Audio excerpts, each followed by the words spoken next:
नमस्कार. Number 1. चहामुळे acidity होऊ नये म्हणून जेव्हा तुम्ही सकाळी रिकाम्या पोटी चहा पितात तेव्हा अनेकदा ॲसिडिटीची समस्या होते. अशा वेळी जर तुम्ही चहात थोडंसं तूप टाकल्यास दुधात असलेले ॲसिडिटी निर्माण करणारे गुणधर्म कमी करतात. यात इन्फ्लेमेशन आणि अपचन निर्माण होणारी समस्या दूर होते. नंबर 2. ज्या महिलांना सडपातळ बनायचे आहे त्यांनी दररोज green tea, black tea, lemon tea पिण्याची सवय अवश्य लावा. नंबर 3. ज्यांना उष्णतेचा जास्त त्रास होतो त्यांनी 1 ग्लास पाण्यामध्ये 1 चमचा सब्जा टाकून अर्धा तास ठेवा व अर्ध्या तासानंतर प्यावे. नंबर 4.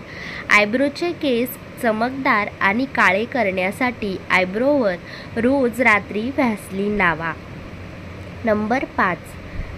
कपाटामध्ये जर कपड्यांचा उबट वास येत असेल तर एक कापसाचा बोळा घेऊन त्यावर तुमच्या आवडीचा परफ्यूम स्प्रे करावा आणि तो गोळा कपाटात ठेवून द्यावा. डांबर गोळीपेक्षा हा पर्याय अतिशय उत्तम आहे. नंबर 6. घरातील निगेटिव्हिटी आणि मच्छर घालवायचे असतील तर गॅसवर तवा गरम करायला ठेवा आणि त्यावर कडुलिंबाची वाळलेली पाने आणि 7-8 कापूर टाका आणि धूर होईपर्यंत गॅसवरच ठेवा. नंतर गॅस बंद करून तो तवा पूर्ण घरभर फिरवा. नंबर 7. दह्यात साखर घालावे की मीठ? दह्यात साखर घातल्याने त्याची प्रकृती थंड होते आणि असे दही आरोग्यासाठी फायदेशीर असते. दह्यात मीठ घालून खाल्ल्यास पचनासंबंधित समस्या निर्माण होतात. नंबर 8. हाताला लागलेले शाईचे किंवा पेनाचे डाग चटकीसरशी साफ करण्यासाठी त्या डागांवर कोणतेही सफेद टूथपेस्ट चोळा आणि लगेच नळाखाली हात धुवा. सगळे डाग निघून जातील. नंबर 9. भडंग चिवडा करताना लसूण तेलात लालसर होईपर्यंत भाजावा. लसूण कच्चा राहिला तर भडंग नरम पडण्याची शक्यता असते. नंबर 10. दुधाची साय हे मी स्टीलच्या डब्यात किंवा स्टीलच्या भांड्यातच साठवावी. स्टीलचे भांडे वापरत असाल तर ते भांडे नेहमी झाकून ठेवावे. साय साठवल्यावर ती कधीही फ्रीजमध्ये न ठेवता फ्रीजरमध्ये ठेवावे. यामुळे त्यात बॅक्टेरिया वाढणार नाही आणि ती खूप दिवस टिकेल. दुधाची साय साठवण्यापूर्वी डब्यात आतील बाजूस तूप लावावे कारण दुधाची साय अधिक दिवस टिकून राहील.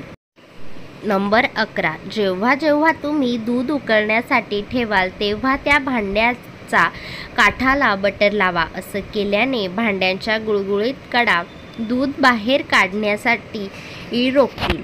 नंबर 12. केस बांधून झोपल्याने केसांना फारसा गुंता होत नाही. सकाळी उठल्यानंतर केसांचा गुंता न झाल्यामुळे केस विंचरणे सोपे जाते. उशीवर केस घासून ते अधिक ड्राय होऊ शकतात. त्यामुळे केस बांधून झोपणे हा एक उत्तम पर्याय आहे. नंबर 13. घरातील फरशी पुसताना तुम्ही पाण्यात विनेगर मिसळा. या पाण्याने घर नीट पुसून टाका. तुम्ही पाण्यात टाकलेल्या विनेगरचा व पाणी यांच्या मिश्रणामुळे घरात लपलेले डासही निघून जातात. नंबर 14. दिवसभरात 4 कपपेक्षा कमी कॉफी प्यावी.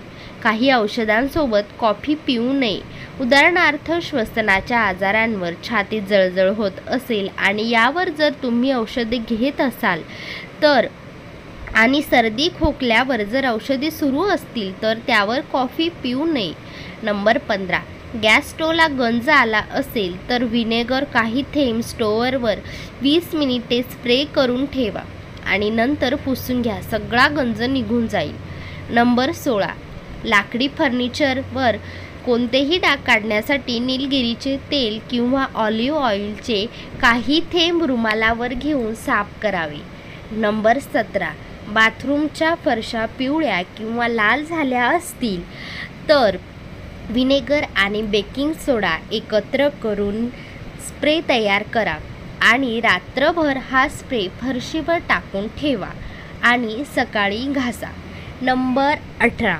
देवघरातील पितळेचे दिवे चिकट आणि काळे पडले असतील तर एका पातेल्यात पाणी घेऊन त्यात 1 चमचा बेकिंग सोडा आणि 1 चमचा वॉशिंग पावडर घाला व त्यात खराब झालेले दिवे ठेवून फक्त 10 मिनिटं हे पाणी उकळून घ्या.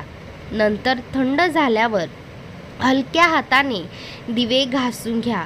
अगदी स्वच्छ होतात. नंबर 19, अंडा उकळल्यानंतर पाणी फेकून देता. उकडलेल्या अंड्याची टलफरं आणि अंड्याचे उकळलेले पाणी दोन्हीही खता समान आहेत. ज्या झाडांना योग्य प्रमाणात ऊन मिळत नाही त्यांच्यासाठी हे पाणी अतिशय फायदेशीर असते. नंबर 20, फक्त बेली फॅट कमी करण्यासाठी सकाळी उपाशापोटी आल्याचे पाणी प्यावे. नंबर 21, भाजीला फोडणी देताना तेल भिंतीवर किंवा कॅबिनेटच्या लाकडावर पडते. तेलाचे हे डाग साफ न केल्यास ते चिकट होतात. त्यामुळे शेगडी जवळील जागा जेवण बनवल्यानंतर लगेच पुसून काढा. तुम्हाला जर ह्या व्हिडिओमधल्या टिप्स आवडल्या असतील तर व्हिडिओला लाईक करा, कमेंट करा, शेअर करा आणि आपलं स्वयंपाकघर हा चॅनेल असाच नेहमी पाहत राहा. थँक्यू, धन्यवाद.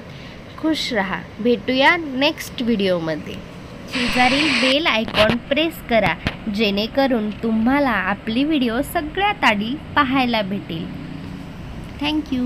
बाय.